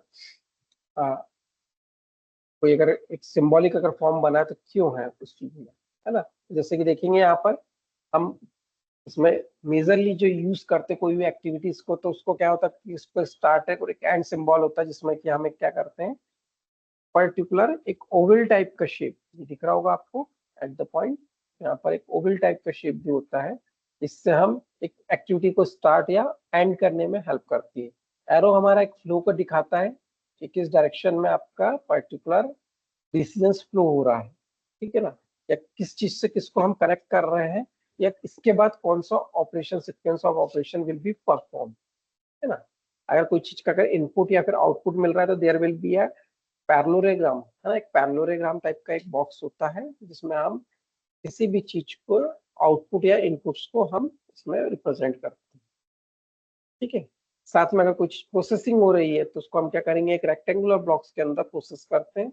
इसमें हमारा ऑपरेशन होता है, कोई भी चीज का अगर ऑपरेशन कर रहा है और अगर वही चीज अगर ऑपरेशन आपका वो राइट या रॉन्ग है तो उसको हम एक डिसीजन, ये दिख रहा है आपको एक ब्रिक टाइप का, मतलब एक स्टार टाइप का एक फॉर्म दिख रहा है ना, ये डायमंड इंडिकेट्स कर रहा है जो कि डिसीजंस मेकिंग के लिए हम करते हैं। तो ये बेसिकली चार्ट्स ये जनरली हमने स्कूलिंग डेज में भी यूज किए थे, है ना, और इसको पढ़ के हम एक प्रॉपर डिसीजंस को मेक करने में हेल्प करते हैं। जैसे कि आप ये कि यहाँ पे घर से हम निकल रहे हैं और एक स्कूल तक जाना है, तो दिमाग में क्या चीज चल रही है, पहले कि हमने स्टार्ट किया कि हमने घर को छोड़ा, फिर उसके बाद हमने प्रोसेस करना स्टार्ट करी। प्रोसेस कैसे करी, पैरेललोग्राम के अंदर हमने क्या किया कि टाइम को चेक करा पहले, फिर हमको क्या है कि हम क्या 7 के पहले निकले हैं कि 7 के बाद निकले हैं। अगर हाँ निकले हैं तो हम बिफोर 7 AM गए हैं तो हम बस ले सकते हैं, है ना, और अगर नहीं गए हैं तो हम सबवे लेके रीच कर सकते हैं। मतलब ये क्या है, एक डिसीजंस को विद इन अ टाइम, है ना, और एक्यूरेटली, अगर बहुत आपके पास क्या होता है कि जैसे कोई भी काम करने के कोई तरीके को एक नहीं है, उसको अलग अलग तरीके से कर सकते हैं। तो उनमें ही नंबर ऑफ आपकी जितने भी एक्टिविटीज होती हैं उसको कितने उसमें ब्रांच फॉर्म में कितने नंबर ऑफ हम डिफरेंट उसमें फॉर्म्स में उसको ब्रेकअप कर सकते हैं। तो उस चीज के ऊपर यहाँ पर हम इस चीज को देखते हैं। ठीक है ना, तो ऐसे ही एक चार्ट और देखते हैं, है ना। इसमें जनरली एक ही चार्ट है और पर्टिकुलर आप लोग देखें तो इसके बहुत सारे एग्जांपल्स आपको देखने को मिल सकते हैं टू चार्ट्स के, है ना। और खासकर आपने कई बार देखा होगा कि मैथमेटिकल्स में फ्लो डायग्राम्स हम लोग बनाते थे, उसमें कोई भी चीज का कैलकुलेशन होता था कि कोई भी अगर ग्रेटर है या स्मॉलर नंबर्स है तो वो नंबर अगर ग्रेटर है तो उनके रिजल्ट दिखाया जाता था, अगर नहीं है तो फिर वही एक लूपिंग के थ्रू वही आता था कि वापस से जाता था, फिर उसमें फिर चेक होता था, क्रॉस चेक होने का, फिर again it will be comes and the final result will be yes और नो। अगर है तो फिर then final result will be printed. ठीक है ना, तो यहाँ पर हमको इसका यूज होता है। ठीक है, नेक्स्ट जो आपके पास टूल है वो है आपका स्कैटर डायग्राम। स्कैटर डायग्राम जो है it is also a quality tool है ना। ये भी क्वालिटी कंट्रोल करने में हेल्प करता है। और यहाँ पर क्या होता है स्कैटरिंग से, यानी कि मतलब ये जो आपके जो मार्क्स दिख रहे हैं देयर विल बी टू दिख रहे होंगे आपके कुछ पॉइंट्स पॉइंट्स पॉइंट्स आपको जो होते हैं छोटे छोटे, है ना, जो स्कैटर्स टाइप के जो पॉइंट्स दिख रहे हैं, ये पर्टिकुलर क्या हो रहा है, it will be on the both sides of the line, it will be on the up sides and the down sides. तो जनरली हम क्या होता है with the help of A scatter diagram हम किसी भी चीज को एक्सेप्टेंस रेंज में है तो उस चीज को एक्सेप्टेबल है या रिजेक्टेबल है ना। अगर कोई चीज अगर आपकी रिजेक्ट हो रही है तो क्यों हो रही है, और एक्सेप्टेड है तो क्यों है, तो उस चीज की हम क्या करते हैं एक बाउंड्री क्रिएट करते हैं, है ना। The scatter diagrams are generally used to study and identify the possible relation between the changes observe in two different sets of variable. मतलब दो सेट्स ऑफ वेरिएबल्स है उसके बीच में एक पॉसिबल क्या रिलेशन हो सकता है। ठीक है, उस चीज को हम प्रॉपरली स्कैटर डायग्राम्स के थ्रू यहाँ पर प्लॉट करते हैं।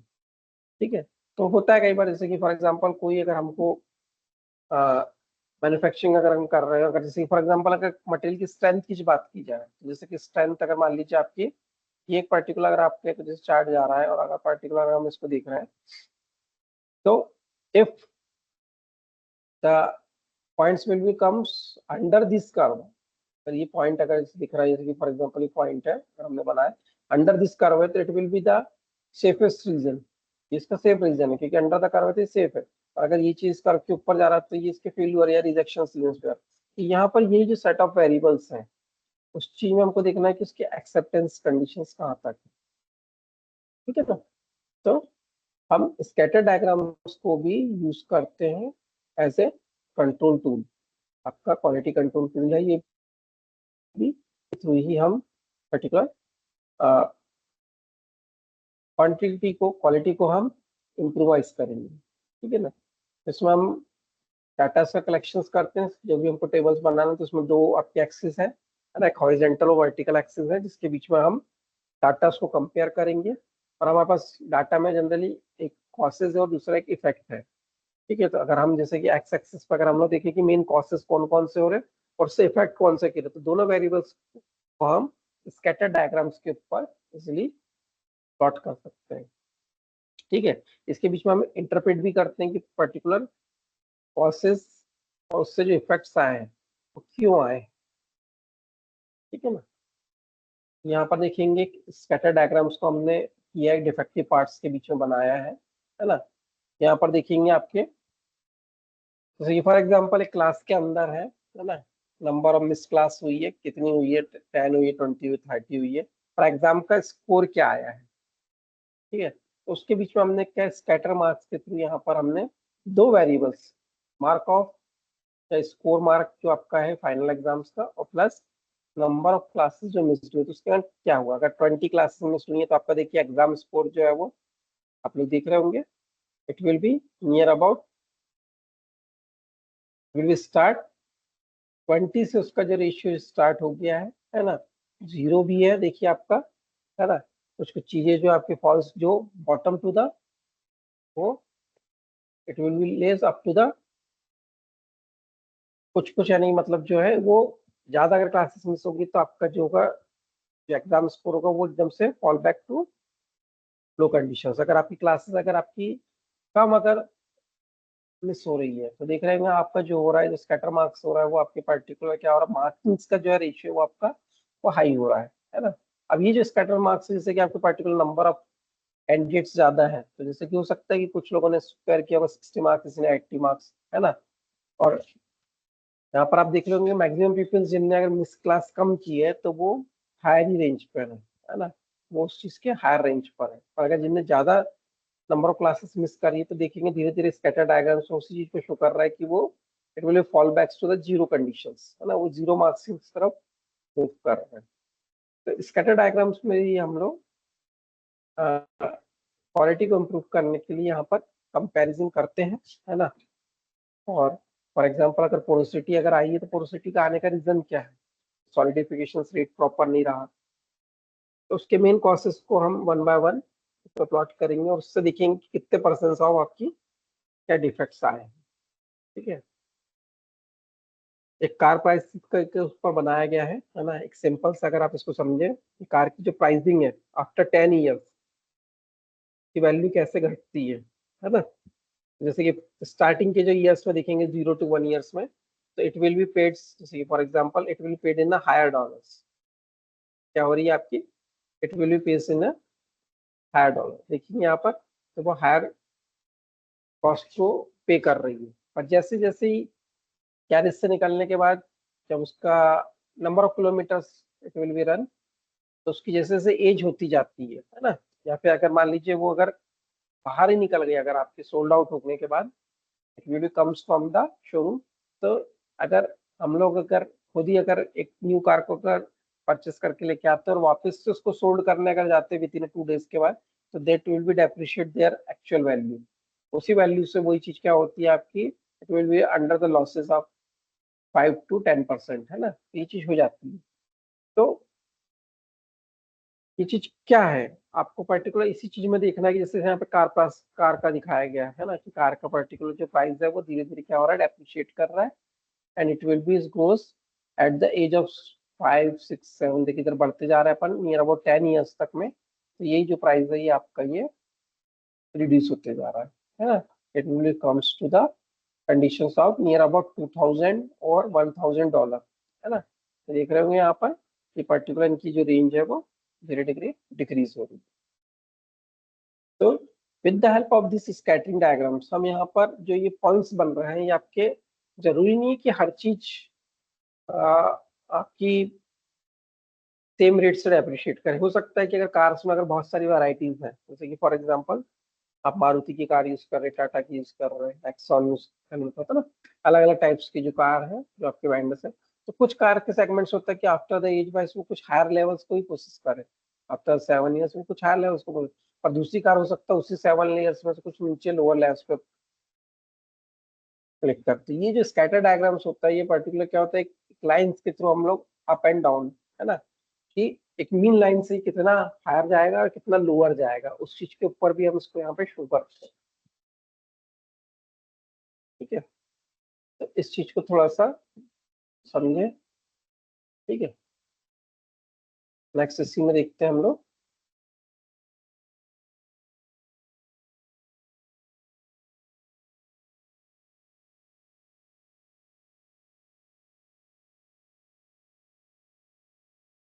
ये देखिए इनकम है as per the years of experience के ऊपर।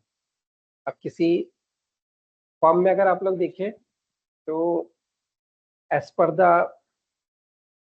ईयर जैसे जैसे लैप्स होते जाते हैं तो पर्टिकुलर जो आपका एक्सपीरियंस जो होता है वो धीरे धीरे बढ़ते चला जाता है, और उसी के बेस पे आपकी जो सैलरीज होती है वो भी एक लेवल तक वो राइज करती है, पर आफ्टर सर्टेन पीरियड वो भी क्या होता है, एक सैचुरेशन स्टेज पे जाती है, फिर वो ज्यादा ना बढ़ने के बाद एक कांस्टेंट ग्राफ से वो चलती है। जैसे for example the startings of the years, जब आपने स्टार्ट किया तो यू टू सी आपकी जो सैलरी थी इट विल बी रेज, है ना, उसका जो रेस था वो बहुत थोड़ा ग्राफ जो था वो हायर रेट से वो वेरी कर रहा है। देखिए स्कैटरिंग डायग्राम्स में हमने यहाँ पर ये चीज शो की है कि from the year from 0 to 5 your salary will be 30 to 35, है ना, और फिर जैसे आपने 5 to 10 ईयर्स मूव किया तो वो 35, है ना, 40 तक वो राइज की। फिर आफ्टर 20 ईयर्स में आपने देखा कि वही सैलरी आपकी 50, पर 50 के बाद जब आपने देखा कि जब जैसे से आपका ईयर ऑफ एक्सपीरियंस बढ़ रहा है, पर वो सैलरी का जो इंक्रीमेंट है वो आपका, क्योंकि यहाँ पर नॉलेज, है ना, तो पर्टिकुलर उससे रिलेटेड अगर आप कोई क्लासेस को अगर इसमें अगर प्लॉट करते हैं तो क्लासेस में आपको समझ में आता है कि नॉलेज भी आपका एक इम्पॉर्टेंट फैक्टर रहता है ना, क्योंकि अगर आप अपनी नॉलेज को अगर गेन कर रहे हैं डे बाय डे, और अगर आप कोई अपने डेजिग्नेशन को अगर इम्प्रूव कर रहे हैं तो शायद हो सकता है यही ग्राफ जो होगा आपका वो आपके हायर की तरफ सबको मूव करेगा। ठीक है ना, तो यहाँ पर स्कैटर डायग्राम से हमारे को हेल्प करता है किसी भी चीज के कॉसेस और उसके इफेक्ट्स को इसलिए आइडेंटिफाई करने में। ठीक है ना, और बेसिकली ये कंट्रोल चार्ट्स जो होते हैं ये जनरली मेजर टूल्स है किसी भी क्वालिटी को इम्प्रूव करने में हेल्प करने में। ठीक है ना, तो आपको इन टूल्स का यूज करना आना चाहिए। ठीक है,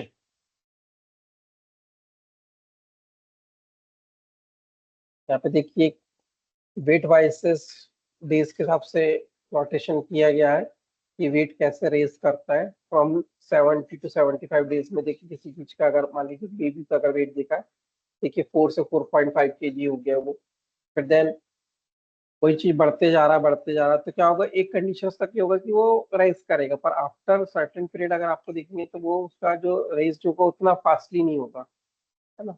हमको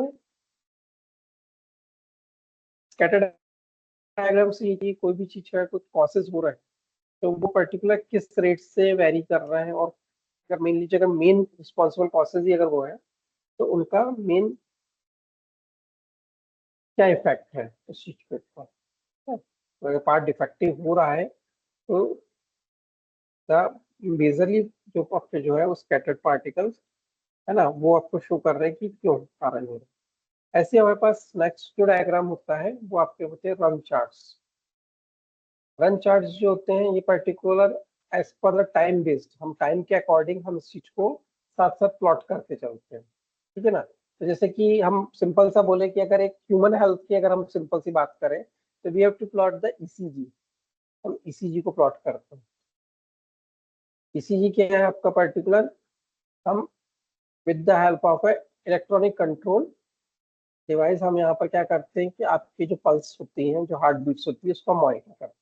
तो आपने देखा होगा कि एक लाइट कंटिन्यू आपकी क्या होती है, वेरी करती रहती है इसीलिए, है ना, इट विल बी वेरी, है ना। तो यहाँ पर रन चार्ट्स भी कुछ टाइम बेस्ड हम लोग मॉनिटर करते हैं, एनालाइज करते हैं किसी प्रोसेस को, है ना, उनको एक पर्टिकुलर ऑर्डर में हम उसको सिंक्रोनाइज करेंगे। ठीक है ना, तो यहाँ पर अगर सिंपल सा रन चार्ट्स की अगर बात की जाए या फिर run charts with control parameters, तो आप क्या करते हैं, कोई एक लेवल बना लेते हैं।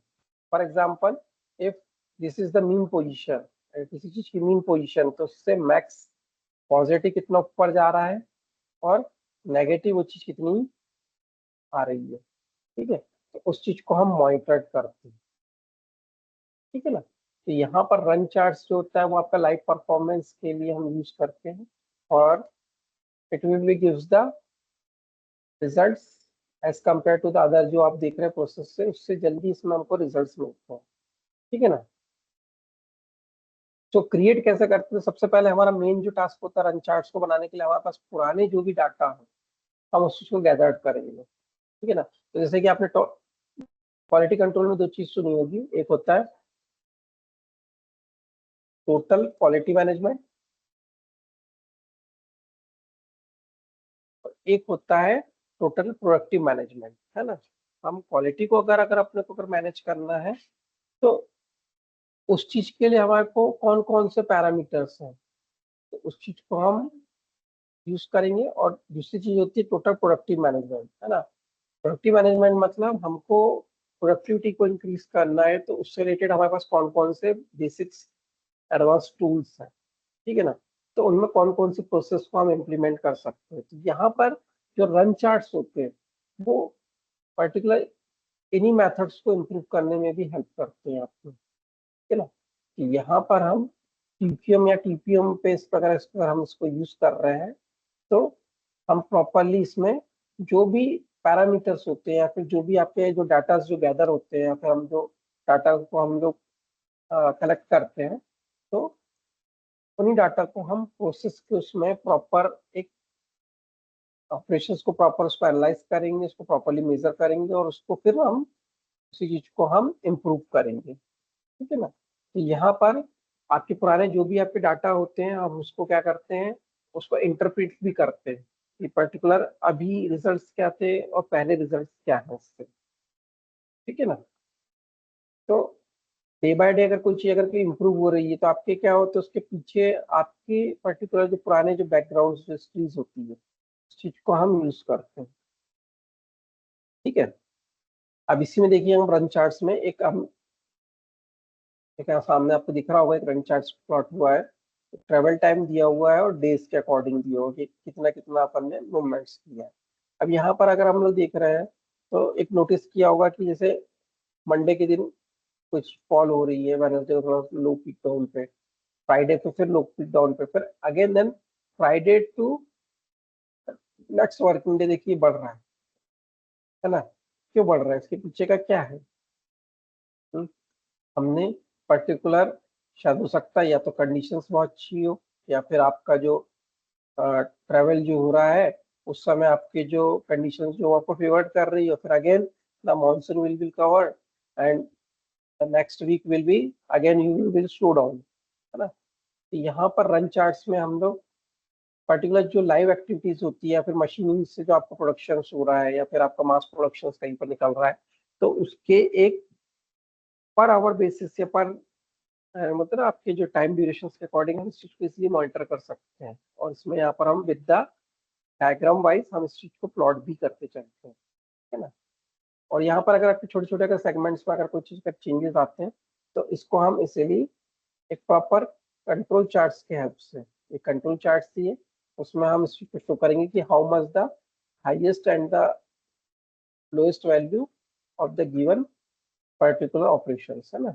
जैसे कि अटेंडेंस है, नंबर ऑफ वीक नंबर्स में तो कभी बढ़ रही कभी घट रही, कभी बढ़ रही कभी घट रही, कभी बढ़ रही कभी घट रही। तो ये क्या है, ये इजी मॉनिटरिंग का टूल है आपका, है ना। और आप इस चीज को अगर देखिए तो आपको सिंपल सा मैं एक एग्जांपल्स मैंने आपको बताया कि जैसे कि आपको जो फिजिकल जो हेल्थ मॉनिटर होती है, तो उसमें रन चार्ट्स बहुत ज्यादा आपके इम्प्लीमेंट्स होते हैं, और it will B plotted on the different limits. आपकी लिमिट्स होती हैं, हायर और लोअर लिमिट्स के ऊपर हम इस चीज को ये प्लॉट किया जाता है। ठीक है ना। तो यहाँ पर आप लोग देख रहे होंगे अटेंडेंस में भी, attendance on the first week higher है, देन सेकंड वीक लोअर हो गई, फिर देन थर्ड वीक थोड़ी सी हायर हो, फिर देन फोर्थ वीक हायर हो गई, फिर देन फिफ्थ वीक लोअर हो गई। तो ये क्या है, ये आपके पर्टिकुलर ये जो रन चार्ट है ये आपका एक प्रॉपर फ्लो डायग्राम्स को एनालिसिस में भी हेल्प करता है ना, इसी चीज की पर्टिकुलर उसका फ्लो कैसा मेंटेन। ठीक है। अब नेक्स्ट मैंने आपको बताया था कि अगर आप मीन मोड मीडियंस अगर जानते हैं, तो यहाँ पर आपको कुछ कंट्रोल चार्ट्स हम लोग यूज करते हैं। जैसे कि आपने सुना होगा स्टैटिक कंट्रोल में X charts, R charts, P chart, NP chart, है ना, सिग्मा चार्ट। ठीक है, ये सब क्या है, ये स्टैटिकल क्वालिटी कंट्रोल्स के टूल्स होते हैं। जैसे कि यहाँ पर देखेंगे आपके मैक्स कंडीशंस, मैक्स कंडीशंस बताई गई है, ये minimum conditions at the lower mean points बताई गई है ना। तो इसी चीज के बीच में हमने क्या किया, ग्राफ को डाउन किया एकदम मीन पोजीशन से, वो कितना आपका अप हो रहा है, कितना डाउन हो रहा है। यहाँ पर कंट्रोल चार्ट जो होता है, ये एक आपको बहुत मेजरेबल टूल होता है। ठीक है ना, इसमें आपके अलग अलग तरह के चार्ट्स होते हैं, जैसे गैन चार्ट्स यूज करते हैं हम लोग। ठीक है, और एन चार्ट, पी चार्ट्स, है ना, तो सिमो चार्ट्स का भी यूज किया जाता है। ठीक है, तो ये प्रोसेस को इजी करने के लिए, है ना, जो भी आपके क्रिटिकल्स, जो भी आपकी जो पैरामीटर्स होते हैं, उसको हम प्रॉपरली आइडेंटिफाइड करते हैं किसी भी ऑपरेशंस में, है ना। उस चीज को हम प्रॉपरली प्रोसेस वाइज उसको हम पहले सिंथेसाइज करेंगे, या फिर उसको हम प्रॉपरली एक हियरार्चिकल मतलब एक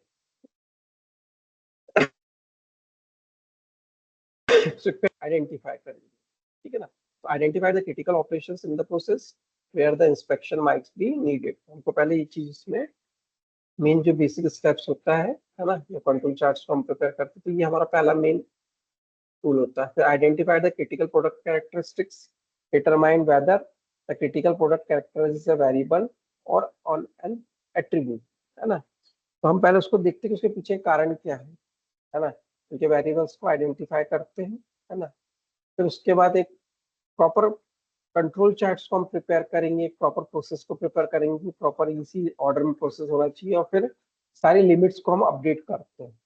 ठीक है ना, कि आपकी अपर फेल्यूर्स के मोड्स क्या होंगे या लोअर फेल्यूर्स मोड्स क्या होंगे। तो आपने एक नाम सुना होगा, failure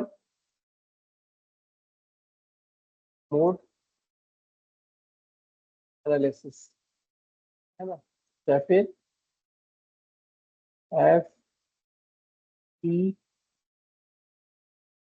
FEMEA, failure modes and effects analysis diagrams होता है आपका FEMEA।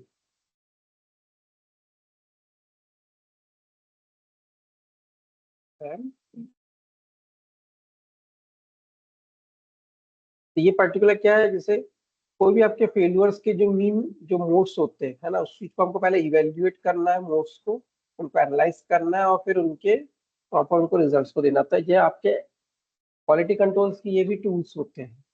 ठीक है ना, तो यहाँ पर हम कंट्रोल चार्ट्स के हेल्प से इस चीज को रेक्टिफाई करेंगे। ठीक है, तो आप लोगों ने कंट्रोल चार्ट्स पहले भी देखे होंगे, इसमें भी देखिए कि आपको ये कंट्रोल चार्ट्स को जो हमने क्या पहले क्या किया है कि एक बेस्ट वे, हमको होम जाना है तो उसका क्या होना चाहिए। तो हमने क्या किया, पहले माइंड से हमने क्या किया कि एक प्रोसेस चार्ट पहले प्रिपेयर किया, एक फ्लो चार्ट डायग्राम में।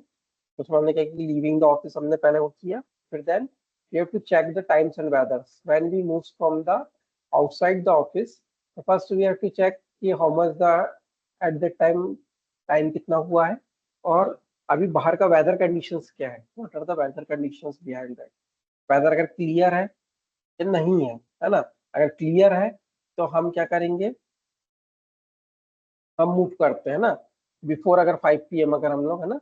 और अगर नहीं है तो फिर हम क्या करेंगे, अल्टरनेट वे या फिर अल्टरनेट थोड़ा शेड्यूल करेंगे, भाई अभी नहीं, अब थोड़ा सा 15-20 मिनट, या फिर after the weather will be clear then we have to go, है ना। और अगर ठीक है तो वी हैव टू चेक, फिर जो भी आपका जो प्राइमरी जो रूट होगा, है ना, वहाँ पे कंजेक्शंस को चेक करते कि हाँ भाई कंजेक्शंस तो नहीं है वहाँ पर, मतलब ट्रैफिक तो नहीं मिलेगा। अगर आपको लगता है कि नहीं ट्रैफिक नहीं है तो हम मूव कर जाते हैं, और अगर अगर होता है तो फिर हम डाइवर्ट हो जाते हैं अल्टरनेट रूट के साथ। तो ये क्या है, ये एक तरह का आपका ये पर्टिकुलर एक प्रोसेस चार्ट है, ये है ना, ये फ्लो प्रोसेस चार्ट है, या फिर फ्लो चार्ट्स बोलेंगे। और इसी के बेस पे हम कंट्रोल चार्ट्स की एक्टिविटीज को भी प्रेफर करते हैं। ठीक है, तो according to all this tools, जो हम लोग ये देखे अभी, ये 7 टूल्स के बारे में जो बात करी है, कि जैसे कि आपने हिस्टोग्राम्स को देखा, है ना, या फिर आपने पर्टिकुलर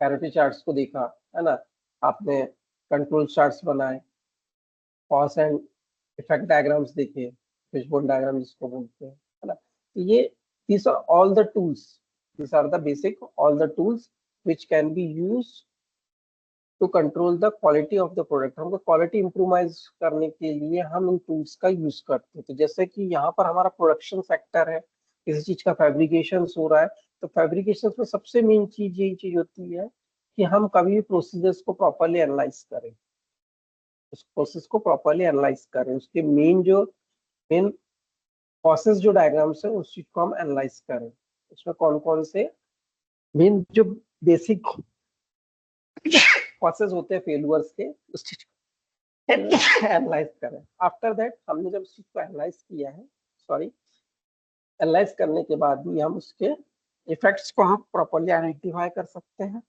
हमने कॉसेस को प्रॉपरली आइडेंटिफाई किया तो उसके इफेक्ट्स भी बता सकते हैं कि इस कॉसेस के कारण ये इफेक्ट्स आपके क्रिएट हुए। और जब हम उन इफेक्ट को आइडेंटिफाई कर सकते हैं तो हम उसको रेक्टिफाई भी करेंगे, और रेक्टिफाई करने के बाद एक प्रॉपर आपका एक रिजल्ट को शो करेंगे, ठीक है ना। तो ऑन दिस 7 टूल्स जो हमने यूज किए हैं, these are the basic tools to control the quality. हम क्वालिटी कंट्रोल्स में इसको हम यूज करते हैं, ठीक है ना। तो आज के लिए इतना काफी है ना। आपको क्वालिटी में जैसे कि फॉर एग्जांपल आपको यूज में आएगा भी, है ना। कभी कभी आपको होता है कि जैसे कि फॉर एग्जांपल कि आप लोग देखते भी, कंट्रोल चार्ट्स भी देखते होंगे, फ्लो डायग्राम्स भी देखते होंगे, साथ में यहाँ पर आपकी कुछ हिस्टोग्राम्स को भी यूज करते होंगे, है ना। या फिर आपको किसी इक्विपमेंट या कंडीशन बेस्ड मॉनिटरिंग करना है तो उसमें भी आपके पास क्या होते हैं, जस्ट कंट्रोल चार्ट्स होते हैं कि पर्टिकुलर वो equipments particular day of life या फिर लाइफ स्पैन में कैसे क्या वर्क रहा है उसका, है ना। तो वो चीज को हम प्रॉपरली इसमें मॉनिटर कर सकते हैं। कल हम लोग 5S टेक्नोलॉजीज के बारे में बात करेंगे, है ना। जो 5S मेथड है उससे कैसे क्वालिटी को इम्प्रूव करते हैं, है ना। काइजेंस की मेथड्स को देखेंगे, ठीक है। साथ में कुछ और क्वालिटी टूल्स के बारे में हम डिस्कस करेंगे कल। तो जब आपको क्वालिटी एश्योरेंस की बात आती है तो एश्योरेंस जो होता है वो कोड्स और कोड ऑफ कंडक्शंस के ऊपर होता है। तो जनरली यहाँ पर हमको अलग अलग कोड्स को प्रेफर करना है, ठीक है ना। क्वालिटी में जैसे कि अगर फॉर एग्जांपल अगर आप रेडियोग्राफी टेस्टिंग ही कर रहे हैं तो रेडियोग्राफी टेस्टिंग से रिलेटेड आपके कौन कौन से कोड्स हैं। अगर आप पर्टिकुलर अगर एपीआई की अगर कोई पर्टिकुलर प्रोडक्ट्स को अगर डिजाइन कर रहे हैं, तो प्रेशर वेसल्स को डिजाइन कर रहे हैं जिसमें एपीआई कोड्स एप्लीकेबल है, तो वो एपीआई कोड्स में पर्टिकुलर किस कोड्स के अंतर्गत या किस स्टैंडर्ड के अंदर क्या चीज दी गई है, कौन सा आर्टिकल्स में क्या चीज आपके हेल्पफुल है। तो उस चीज को आपको आइडेंटिफाई, उसके प्रोसीजर्स को प्रॉपरली आइडेंटिफाई करना है, और उन्हीं की एक प्रॉपर प्रोसीजर्स को आपको प्रॉपरली अपने टेस्ट प्लान के अंदर प्लॉट्स करना है ना। जो भी आपके एप्लीकेबल डॉक्यूमेंट्स होते हैं उनकी एक प्रॉपर डिस्टिंग्स करना है, और प्रॉपर डॉक्यूमेंटेशन के साथ ही आपके क्वालिटी को आपको प्रॉपर एश्योर्ड करना है, ठीक है ना। तो यहाँ पर ये जो बेसिक क्वालिटी टूल्स हैं, जो 7 क्वालिटी टूल्स हैं जो कि आपके क्वालिटी को इम्प्रूव करने में हेल्प करते हैं, तो इनको थोड़ा सा आप रीड आउट करें, है ना। इसकी जो पीपीटी रहेगी मैं आपको आपके ग्रुप के ऊपर सेंड कर दूंगा, ठीक है ना। तो आज के लिए क्लास में यहाँ पर ओवर कर रहा हूँ, ठीक है। ठीक है सर, ठीक है ना। Okay sir.